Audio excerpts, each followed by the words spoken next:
Can you believe that? We're 6 weeks away from completing the whole course, all 22 weeks of it, which is pretty awesome. So thanks for being here again. Hope you've had a good couple of weeks break, and I hope you've all got your new course booklets for the next 3 sessions at least. There'll be another one forthcoming for the last group of sessions. So as we usually do, I'm going to start by saying good evening to Dinsdale, who we can't see, but we know you're there, Dinsdale. So we're going to give you a cheery wave from Charlotte Brown House to our near neighbours. Hope you're all well. Good evening to our friends in Tokoroa. Excellent. Good evening to our friends in Waihi. Very good. Hello there. Good evening to Vincent and Kath in Harbour. Well, we're not sure if you're there, but we'll wave anyway. Good evening to New Plymouth. Excellent. I can see a lot of us are adopting the 2-hand technique, which is a very good sign of enthusiastic waving. So well done, New Plymouth. Good evening, Morrinsville. Oh, yeah. Hello, Morrinsville. And hello to Taumarunui. Great to see you in Taumarunui. Slightly different camera angle this time. We're actually kind of looking face straight at you, which is very good, as opposed to the kind of heavenly hovering that we've been doing in previous weeks. So well done for configuring the camera.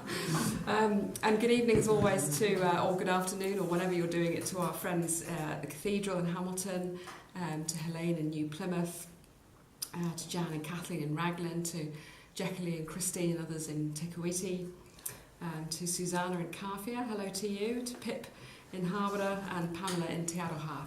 Welcome. So here we are.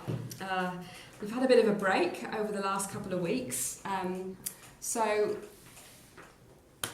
whether or not you can remember what you did in the last session or not, we certainly covered a lot in the last block to do with theology and doctrine. But perhaps let's just take a few minutes as we start just to kind of check in and share with one another what's happening and how LiFT has been impacting your life since we last met, and whether or not anything from the last lot of teaching, particularly in the realm of theology and doctrine, has anything sat with you? Are there any questions that are still outstanding for you? So have a bit of a conversation around all of that, and I'll be back with you in a little while.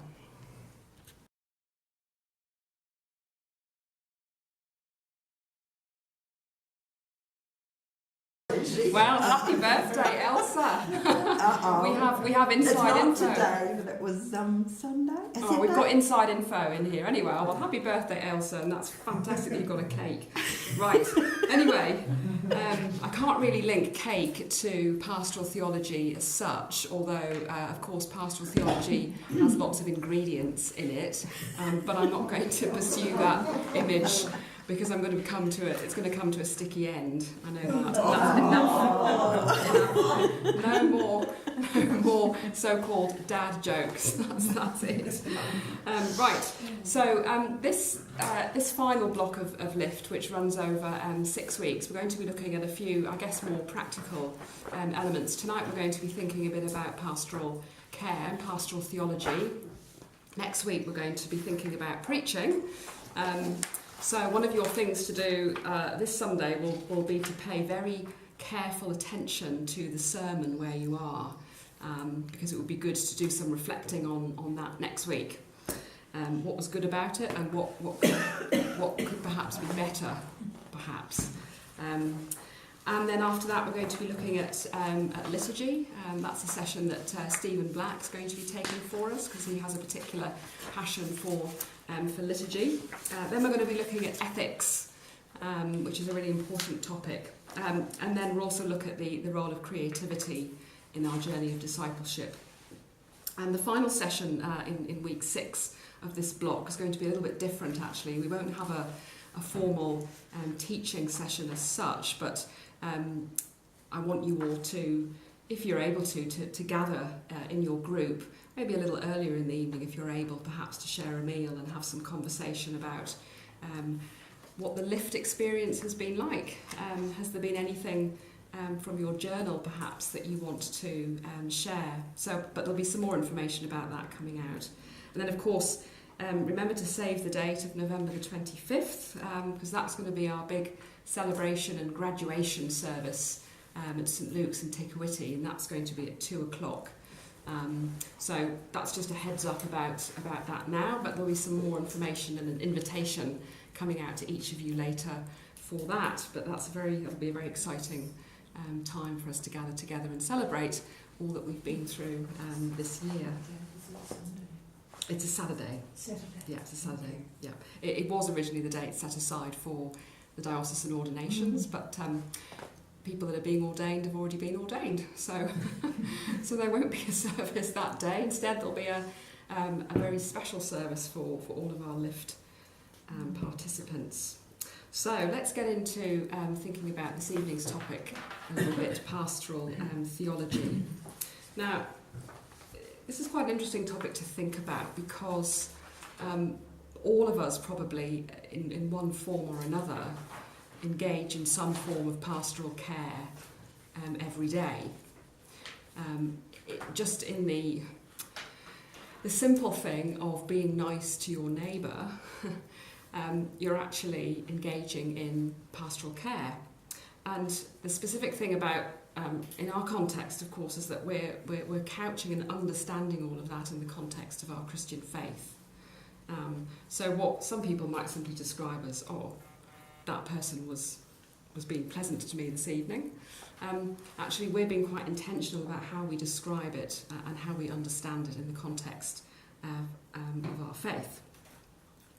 So, in that sense, each of us brings something to the table in understanding what pastoral care, pastoral theology is, because we've either given it ourselves or we've been on the receiving end of somebody that has cared for us. And each of us brings something of our own life experience and understanding to that. One thing that's been quite dominant, I think, throughout the course of the sessions we've done in LiFT is a realisation that our faith isn't held in a vacuum. You know, we're all creatures of our environment, and our understanding and our faith is shaped by the experiences that we go through. And particularly in the Christian faith, I think our faith is shaped and affected by maybe some of the times of challenge that we've experienced, particularly when things haven't been going so well. Those can be very formative at the time in a way that seems very difficult, but with the value of hindsight, you can see that that's where the formation and the growth has happened. And pastoral care is all bound up in that too. And of course, one of the ground foundations for that is the simple Christian truth that we are known and loved by God. God is a God of love who loves us fundamentally and encourages us to love other people because God loves us. And of course, that then begins to raise all sorts of questions about, well, how can God love such and such a person when they've done such and such a thing, for example? And it gets us into the realm of things like sin and forgiveness.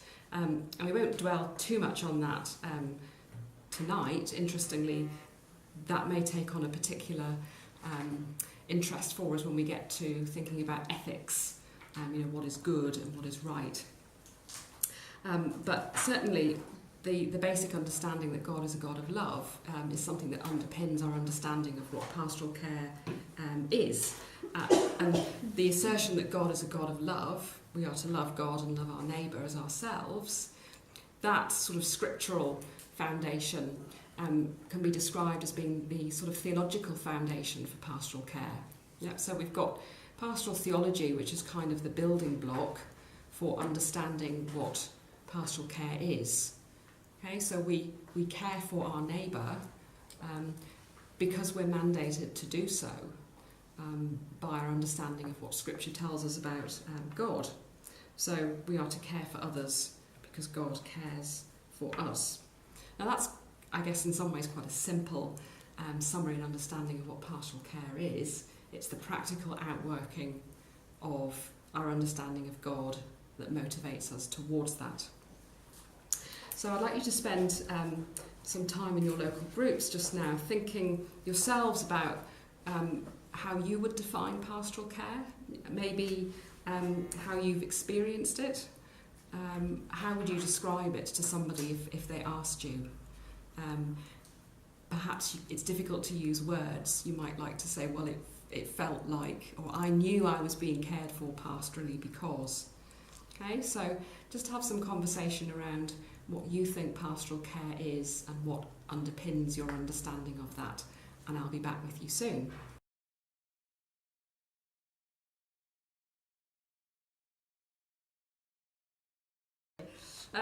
Let's have a look now at two things that John Pritchard talks about in his book Living Jesus, which is quite helpful for thinking a little bit further about what underpins our understanding of pastoral care, and specifically what relates it to the life of Christ.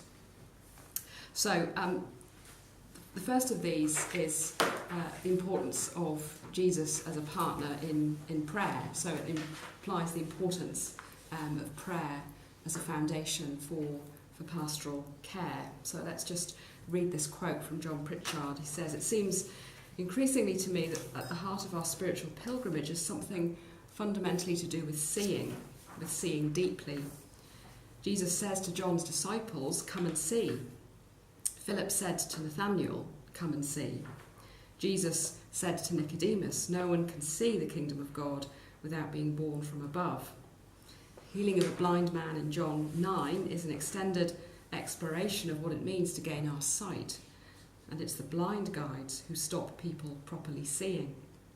And so on through the Gospels, especially in John. Sight may therefore be a helpful metaphor for our spiritual journey and the effect of the living Jesus on our prayer." So that's quite interesting because it kind of gives us an understanding of something in prayer that enables us to have a deeper sense of connection and seeing.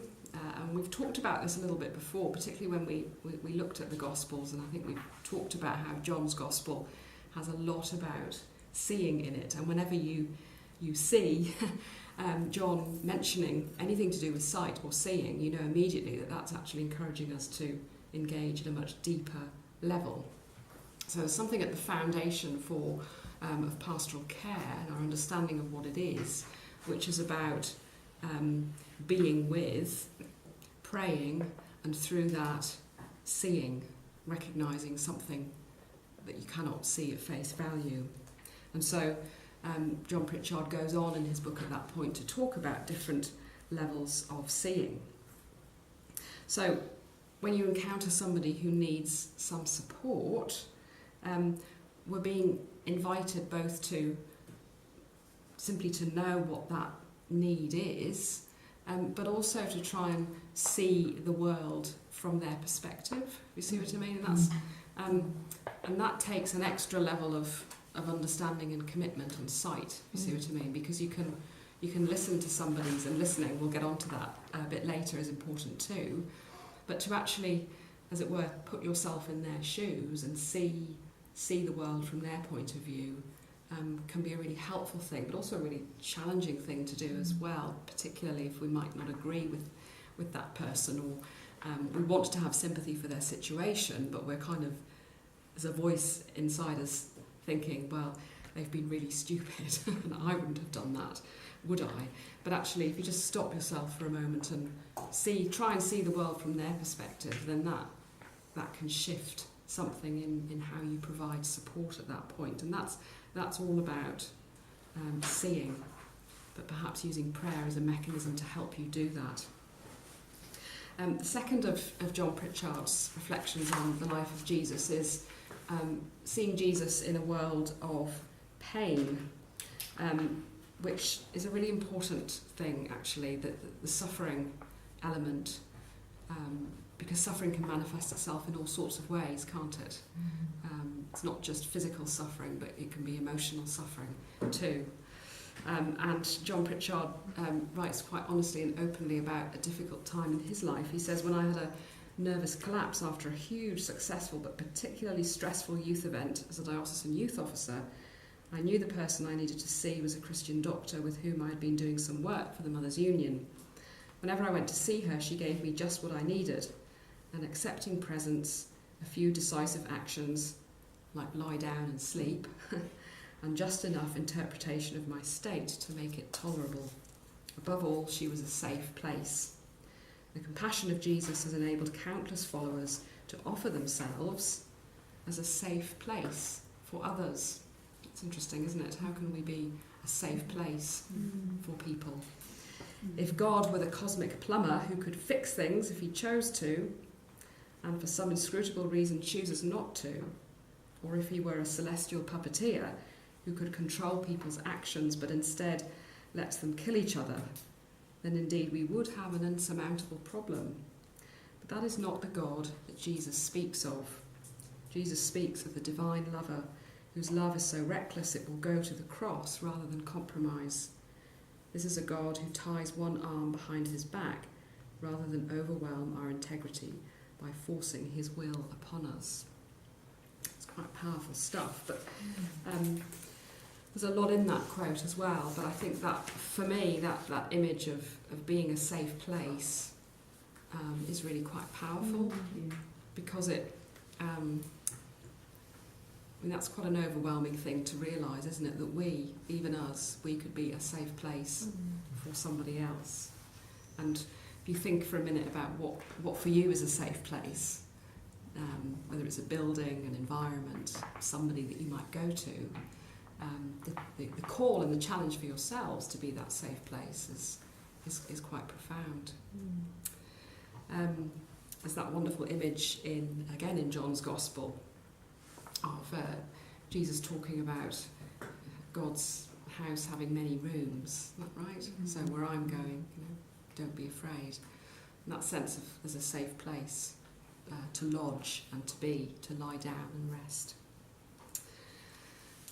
So take a few minutes now in your local groups just to reflect on those two images of seeing, of prayer, and of Jesus in a world of pain, compassion, being a safe place. Do you find those helpful when thinking about pastoral care from a Christian perspective? Is there anything else in Jesus' life that you can think of that will be helpful to mention at this point? So have a few minutes talking about that, and I'll be back with you soon.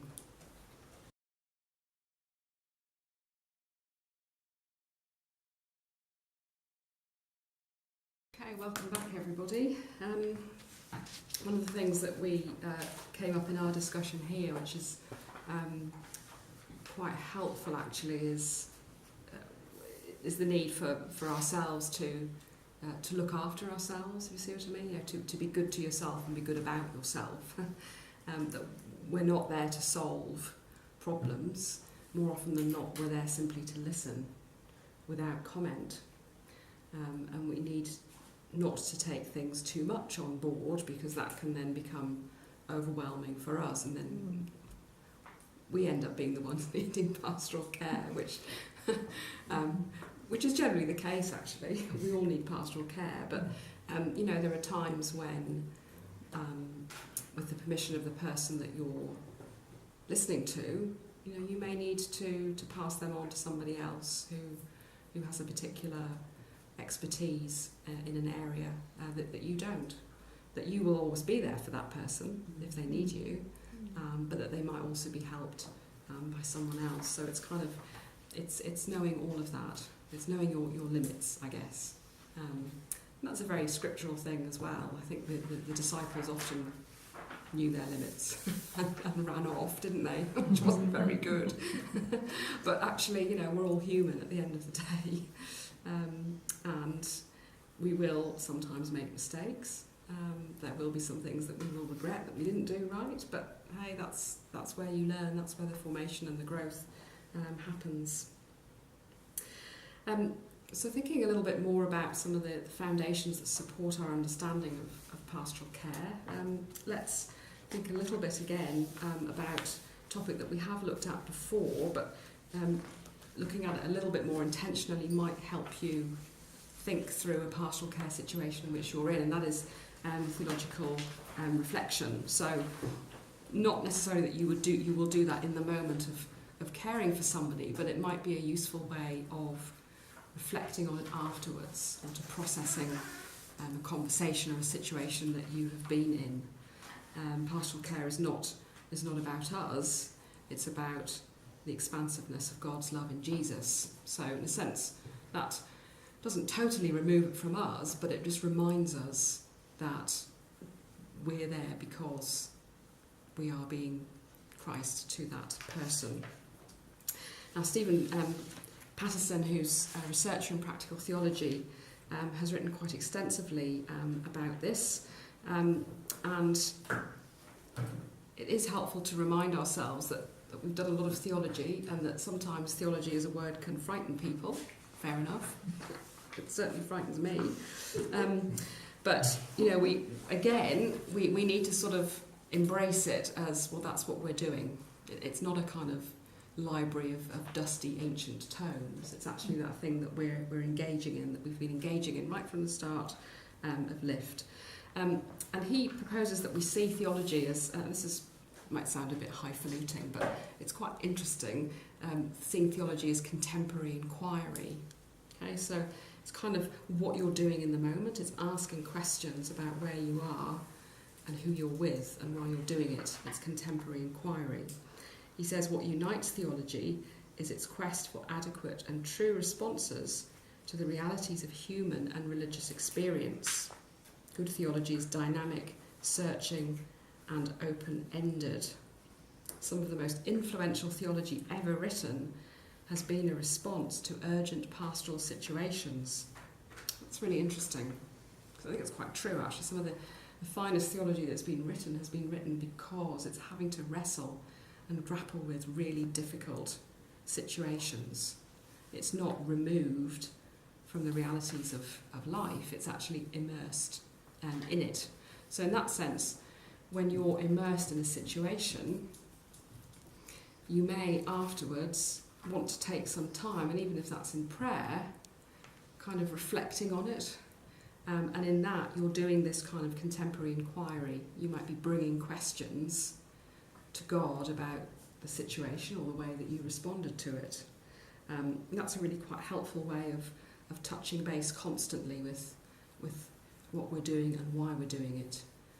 It's about connecting our lives and our capacity to bring care to others with the bigger picture of God caring for us, and therefore for the people that we're also trying to care for. And if you do that, it can be something that, as Patterson says in the next bit, is interesting and enjoyable. Whoever thought that? Theology can be interesting and enjoyable. Honestly, yes, it can. Yes. Yeah, get the balloons and the bunting out. We should have balloons at the final LiFT service. I can't think about that. Anyway, it can be interesting and enjoyable because it's where it's growing your faith, actually, ultimately. And I think, probably on a personal level for me, if you look at my CV, I've done a few degrees and I have been teaching during that time. I haven't just been sat on my backside reading books the whole time. But I think for me that's where the greatest growth has been in my own faith, because it's really pushed it and challenged it deeply at some points. And therefore, when it comes to something like LiFT, why I'm passionate about sharing that is that because each of us has the capacity to grow and understand, and for that to be interesting and enjoyable. So if we keep reflecting theologically, then we keep our faith always relevant to our experience. It's not just that thing in a box that might come out and be dusted down perhaps on a Sunday morning when we go to church. It's something that is with us throughout our weeks in everything that we do. So these two elements really of thinking about contemporary inquiry, so asking yourselves questions in the context of pastoral care, and then through that growing yourself. Patterson describes this as a kind of critical conversation, a three-way conversation between our own ideas, beliefs and feelings. the beliefs, assumptions and perceptions provided by the Christian tradition and the present day situation that we are dealing with. Okay, so let's just take a few minutes in your local groups to think about all of this with a particular scenario of marriage guidance. Okay, so this could be anything in that realm. We bring a variety of assumptions to the topic of marriage, including the ideas that marriage is inviolable and that Christians should always encourage people to stay together under any circumstances. Some people do hold to that view. We may find some aspects which seem to affirm presuppositions derived from our faith. However, there may be aspects that call this into question, which may force us to review our own beliefs. Okay, so this is it's a big area, isn't it? Sexual ethics, and actually when we get to ethics, we'll think a little bit more about this. But it's an example of being in a pastoral care situation where you may be bringing assumptions into that you might need just to hold back a little bit on, and may even be forced to recalibrate and shift some of your perspective.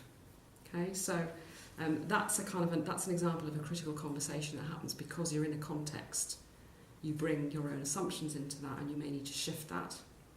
So there may be another ethical area that you want to think about. You don't have to choose that one, but that's just there as an example of an area that's that can come up in pastoral care situations. So just take a few minutes to have a conversation around that model, that idea of critical conversation in pastoral care, and then perhaps think about it with regard to a specific ethical or pastoral care scenario that you may have encountered. And remember just to keep any examples you give fairly broad and anonymous, rather than naming names specifically. So have a conversation around that, and I'll be back with you shortly.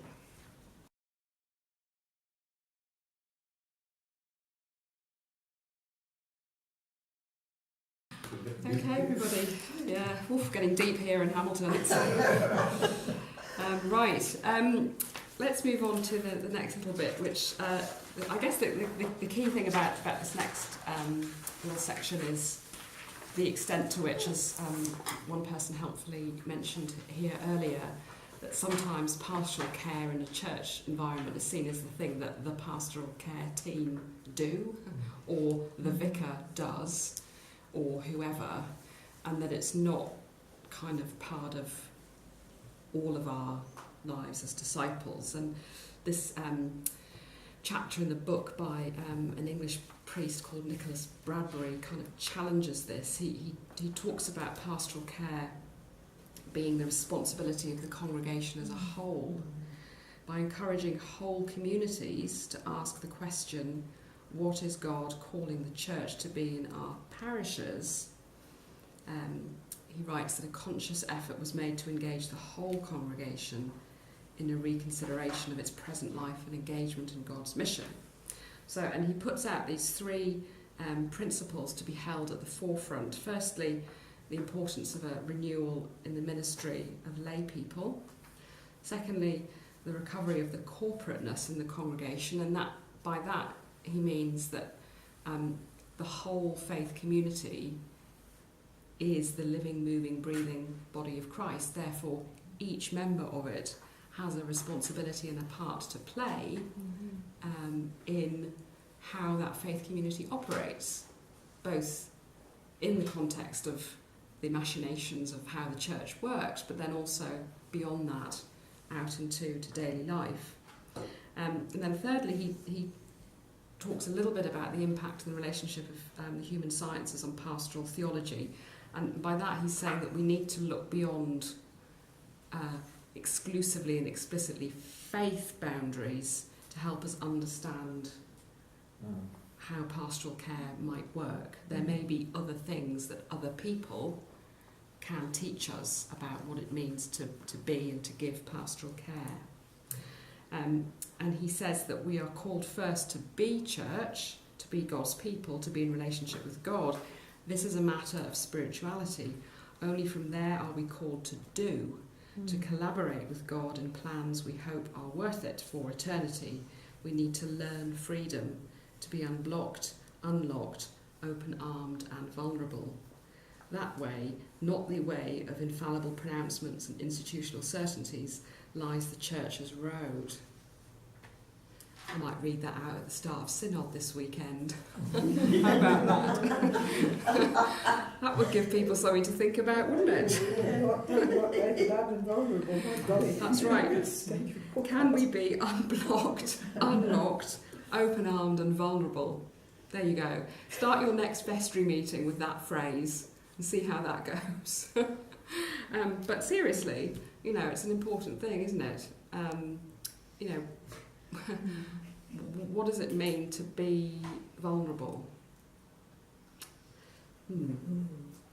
So take a few minutes in your local groups to reflect on that, or if you want to look at one of the three questions below, but perhaps at the very least just have a little think about what it means for pastoral care to be the work of all the people, not just one or two or a small group.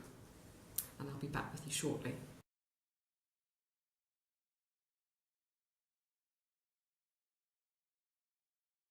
Time to stop, but let's just spend the last 10 minutes or so, a bit less than that, thinking about listening, because that's actually, along with prayer, one of the most crucial parts of doing pastoral care and doing it well, simply to listen.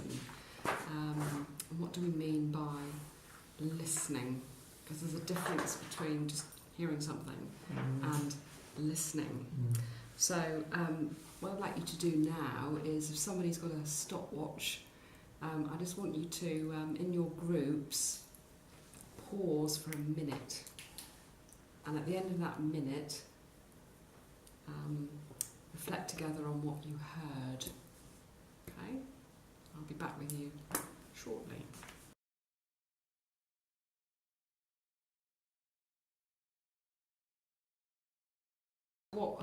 What are the things that sometimes make it hard to listen? What makes it easy to listen? What can make it hard to listen? And I don't know about you, but me sometimes I'm so full of stuff and things going on that there are times when I might be listening or trying to listen to somebody that I really need to focus on them and try and filter out all of the other conversations and noises that are distracting, and sometimes that can be literally filtering out noises. Other times it can just be really actually putting aside whatever's going on in my life to be able to focus on that person, and that can be quite exhausting actually. So pastoral care can be tiring, which is why it's important to self-care.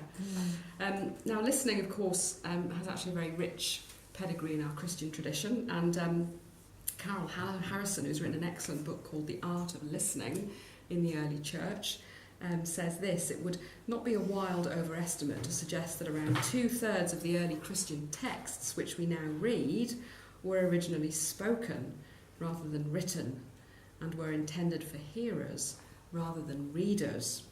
They sounded, resonated, and impressed themselves upon the mind and memory through the ear rather than the eye. There is barely a text then which is not, in some manner, meant to be heard. They are full of real and imaginary, heard or overheard voices. If, as subsequent readers, we ignore this oral, auditory dimension and block our ears to these voices, then I think we run the risk of being deaf to what they have to say. I think we've mentioned this before, particularly when it comes to the Bible, that the stories of Jesus in the Gospels would originally have been heard, not written. We're so used to reading text that we forget the impact of what it is to hear. Quite often when I do parish visits, I'm not that it's all about me, but sometimes I think, what's everybody looking at? And then I realise that they're all gazing at the PowerPoint, the overhead projector, and they're so fixed with words that they've lost the ability to actually listen and engage in the moment. And I think that's something we need to think quite carefully about. that actually there's a huge potential in simply listening and being in the moment rather than always having to be fixed on text. And Harrison goes on to suggest that listening is a matter for both the physical body and the mind. So how are we when we're with somebody? That's important. You know, if you're listening to somebody, are you sat there, you know, like that, or like that, you know, or like that. I probably do that quite a lot, actually. Must not do that. Note to self: do not do that. But seriously, you know, if you're listening to somebody like that, that's not really going to give off the open vibe, is it? It's a bit of a suspicious kind of eyebrow wiggle. Oh yeah. But anyway, you know, how you are with somebody is really important. Are you open to them? Carol Harrison has a whole section in her book where she quotes at length the work of a clinical psychiatrist called Ian McGilchrist, who's written quite an amazing but very difficult to read book called The Master and His Emissary, The Divided Brain and the Making of the Western World. Sounds like a Hollywood film, that, doesn't it? It is a brain-stretching read. But one of McGilchrist's central arguments is that we've lost the ability to let our intuitive or right-brained nature guide how we live. This is largely because our left-brained, which is the kind of doing bit of our brain, has taken over. And we're often left with words only, when words, in fact, cannot convey the depth of what we want to express. And so his solution, in part, is to see words as a means to an end, as a sign which communicates something beyond itself. And then Carol Harrison goes on to reflect on this in theological terms. We must treat words as revelatory or sacramental, as communicating something of divine truth in embodied form. So that's just, you know, a bit of a slightly more technical delving into how we've become so fixed, I think, on the doing rather than just the letting things be, the mystery that lies beyond, if you like, which is something in the process of listening. Eugene Peterson once said that people are not problems to be solved, they are mysteries to be explored. I think that's a rather lovely quote. You know, you don't have to solve somebody's problem, you're actually there to be with them, that they are a mystery to be explored. And that applies to us too. You know, we ourselves are mysteries to be explored. And consider this quotation from the Social Enterprise World Forum held recently: "You don't learn anything talking." Think about that. You don't learn anything talking. Right, so what have I just been doing for the last hour and a half? It's okay if you haven't learnt anything in the last hour and a half. You don't learn anything talking. Okay, I'm going to leave it there actually, because what I'd quite like you to do when you say night prayer together shortly is, if in place of where you have a scripture reading, if you can do that exercise that I mentioned there by reading John 1:1-14. Have somebody read it and then just spend a minute reflecting on it in silence, read it again, and then at the end of that minute share one thing, phrase or a word that has struck you as significant while you've listened to it reading. Okay, so if you can do that as part of night prayer now, that would be fantastic. Next week we're going to be thinking about preaching. So as I said, if you're able to pay close attention to the sermon this weekend, the style of its delivery, the content. If you're preaching this weekend, no pressure, but just notice something about the sermon.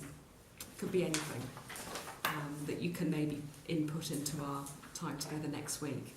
But thanks everybody for your attention. Thank you for listening this evening, and I look forward to being with you again next week. So we'll begin by saying goodnight to our friends in Dinsdale, who we can't see, but we know you're there. Hope you have a good week. Good night to our friends in Tokoroa. Have a great week, everybody. Good night to our friends in Waihi. Have a great week, you too. Good night to New Plymouth. Hope you have a good week. And, Morrinsville, I see you're back with us. Good night, Morrinsville. Great to see you. Some interactive camera moves going on there, but you have a great week. Good night to Taumaranui. And good night to everybody else tuning in during the week. We'll see you next time. Take care, everybody.